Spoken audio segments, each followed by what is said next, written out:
make it work. I'ma make it work. I'ma make it work. I'ma make it work. I'ma make it work. I'ma make it work. I'ma make it work. Hey Nagel gang, so today I am going to talk to you guys about some very detailed topics. Basically the topic is very detailed, so I advise this not be watched by younger children. This is basically for more adult ears than children. So once again, do not let your children watch this video because they are going to be like, Mommy, what is this? Daddy, what is she talking about? I want to know. And I would hate for you guys to have to explain the details that I'm going to tell you guys. Anyways, so Thomas was told on July 7th, the day of his surgery, to wait 28 days to have sexual intercourse or to ejaculate, basically. He was told to wait that amount of time just because it is on the safe side. It gives the incision and the stitches time to heal, basically, properly, and everything to fall into place the way we need it to be. So Thomas and I, basically, we did not listen. If anybody knows us, we just, no, we can't wait that long. That's asking us to wait to eat and starve for like 5 hours. No, we love food. So asking us to wait that long, yes, I know we paid so much money and it was worth it, believe me, by all means. But we probably waited about 2 weeks. It was either a week and a half or 2 weeks. We waited and we were just like, we can't wait any longer. It was too hard. I couldn't wait. I was getting frustrated. He was getting frustrated, and we just needed to release. Homegirl and homeboy needed to just get it on and cracking. All right, and that's exactly what we did. But we did it the first time we did it, it was so funny. We did it so slow. It was like it was our first time. It was just like so funny, but not funny because we were so scared that we were gonna ruin something or hurt him, and oh my gosh, it was so funny. I just thinking about it just makes me laugh. Anyways, so that happened. Then we did it a few more times after that, and this was probably like 3 to 4 days before my period. Yeah, because my menstrual period was July 23rd, July 23rd, which was, I think, like a Thursday. So anyways, our first time we did it was July 20th, and then we did it like probably once or twice after that. So basically, I started my period on the 24th. I was like, maybe there might be a chance, I don't know. Sometimes you hear of, the sperm making it even after the period, and sometimes you don't. So I was taking tests constantly, like, oh my gosh, I can't wait, I want to know. I was like I am literally obsessed with finding out whether I'm pregnant or not, just because this is something that I have wanted for so long with Thomas. Like, obviously he's my husband, I love him to death, and that's something that we would be able to share together, something to call ours. Obviously we share kids, but not biologically. Doesn't mean that I love them less. I love my kids tremendously all the same. They are my world, and if anybody knows me, they know my babies are my number one, and my husband. Anyways, so all the tests were coming out negative. As you can see, we did a video. But then, I want to say, it was yesterday. Yesterday, I came home and was like, babe, after work, and I was like, babe, today's a new day, like, let's take a test. He was like, all right, babe, go do your thing.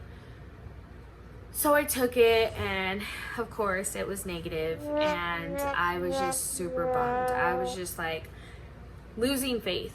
Like, I was losing my faith, and I was like, I just feel like it's never gonna happen. Like, why is it not working? Did we mess up something? Where are we going wrong? What's wrong with me? I immediately just started thinking negative. And I sat there and was upset, and Thomas was like, don't be upset, it's okay. And yeah, we did it early, but we called the doctor, like, I want to say a week after, and basically told him, like, hey, this is what's going on. If he were to mess it up, what are the symptoms? What would he be feeling? And Thomas didn't feel any of the symptoms, and he wasn't feeling anything that the doctor said he would feel. So we feel like he's all right, but we have a checkup appointment on the 17th. But anyways, back to the story. So I was super down and out, and just telling myself, like,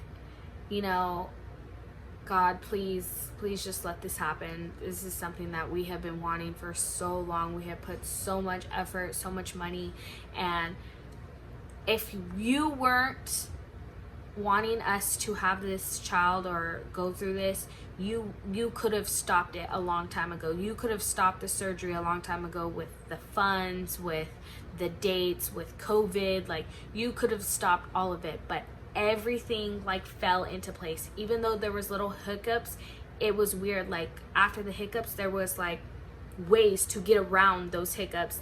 It was just all just meant to be. It was just all falling into place.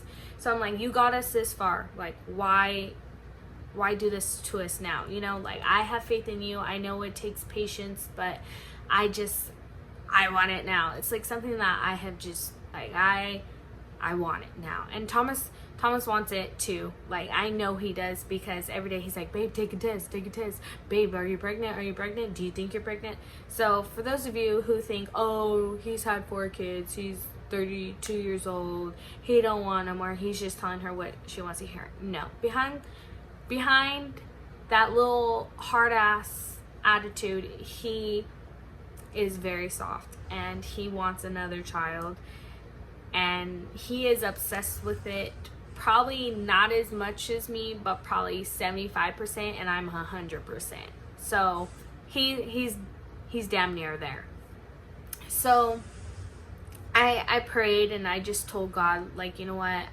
I need to have patience. I know you will give me a child when the time is right. And I just left it at that. So then later on, this is embarrassing, but I'm gonna just tell it like it is, because I'm real. Later on, I had to take a shit after I ate my pizza. And I was like, you know what? I'm gonna go take my shit. And I always take my phone when I go take a shit, because I take like 30-minute shits, because I don't know, that's the way it is. I was looking at my phone, and I was like scrolling. I was like, you know what? I don't even know when I'm ovulating. Like, I need to know that. That's something important. Like, I've been taking my prenatals.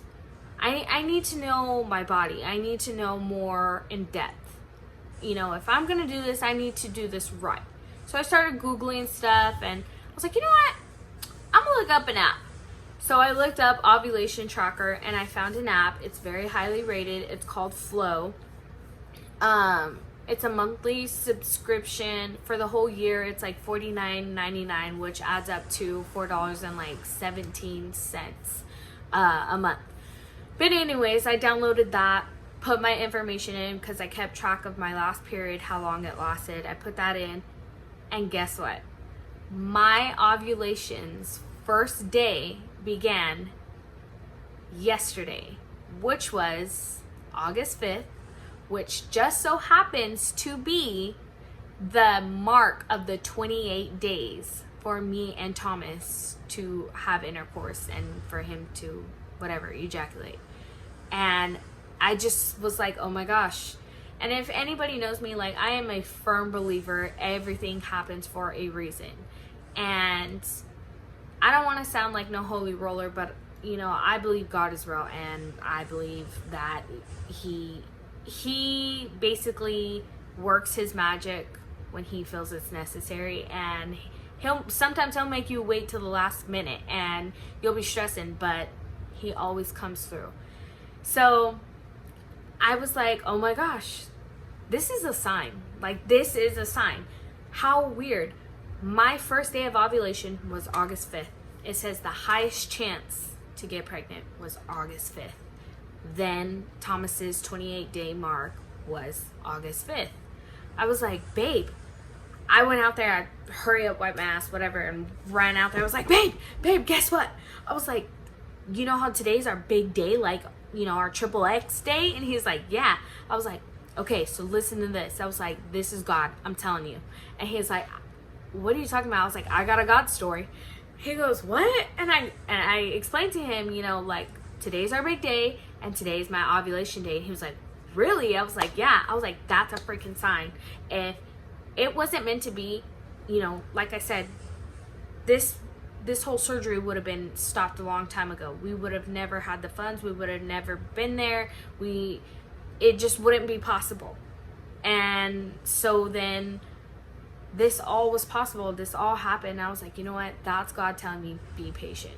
Be patient. And you know what's crazy is at school, I have been writing scriptures on our little arts that we do, and it's about patience. So I'm like, oh my gosh, all this is freaking falling into place. All of this, like, I understand. He is telling me, be patient. It will come, just be patient. And I just was like, oh my gosh, I need to share this with somebody. I need to share this right now. So I called my mom and I told her, and I was just like, Mom, guess what? You know, this was what happened. And so then... I'm hungry. You're hungry? Bagel Gang! What's up, though? I was telling them about how coincidentally our big triple X day is the first day of my ovulation day. Oh. You know, the boom, boom, chicka, boom, boom. And today's the second day of my ovulation. So we're still golden, babe. We have time. You know what I forgot, though? What? The turkey baster. Oh. We can always do it like how Nipsey, we artificially inseminate Nipsey, you know? Or not Nipsey. God. His future. Damn, I got a bald head. Babe, you're turning gray. My hairs are way too small for you to see that. No, they're not. Yeah. I can see the reflection off the light. Enough about me. Anyways, so I called my mom. I told her, she was like, girl, you just need to be patient. Stop being so freaking... Nipsey. That was not Nipsey. Oh my gosh. Alright. Niggle out. Bye. I got soldiers to kill. Fix your wire. You better check yourself. You probably shit yourself. Anyways, so I forgot where I was at. Basically, moral of the story is I wanted to share with you guys how coincidentally these things were happening, and just how I feel like never lose your faith, like, at all. I have a lot of faith, and you know, for me to get discouraged, it must take a lot. Like, I have to be denied a lot, and you know, all those pregnancy tests just made me feel like, oh, like it's never gonna happen. But patience, faith, and trust, and it will happen. Like, anything you set your mind to, or you know, want to happen, I just feel like you just need to put your faith in God, and that's how I feel. But I don't know, I just thought it was pretty cool. I want to share it with you guys. I hope you like this video, and I hope you stay tuned to watch mine and Thomas's journey, because this is going to be very interesting. I am not going to take another freaking test. I literally went to the 99-cent store and bought 15 damn tests, because homegirl was like, no, I need to know, and I literally hid those tests from me, because I was like, you know what, that's weakness right there. I can't see that. I'm just going to want to take it. I'm just going to be obligated to do it. I don't want to do it. I'm going to wait till, like my mom said, till I receive the symptoms, till I don't start my period. I want to be excited. I want to be like, oh my gosh, about it. Not every day. Oh my god. Oh my god. So, you know, that time will tell, shit will smell, and water will sink to its level. That's the way I feel. And that's the way we're gonna live. But stay tuned, guys, because Thomas has a doctor's appointment, a checkup in San Diego. We're going on the 17th. And then I have a doctor's appointment to basically check my body, which is on the 18th, to make sure my body's intact and I can carry a child and just make sure that my body's, you know, where it needs to be, healthy and ready for a little bun in the oven. But anyways, I hope you guys enjoyed this video, and I hope you guys stay tuned. So make sure you like, share, and subscribe, and make sure you turn on your post notification bell so that way every time we post a new video, you will be notified. Nagel Gang out.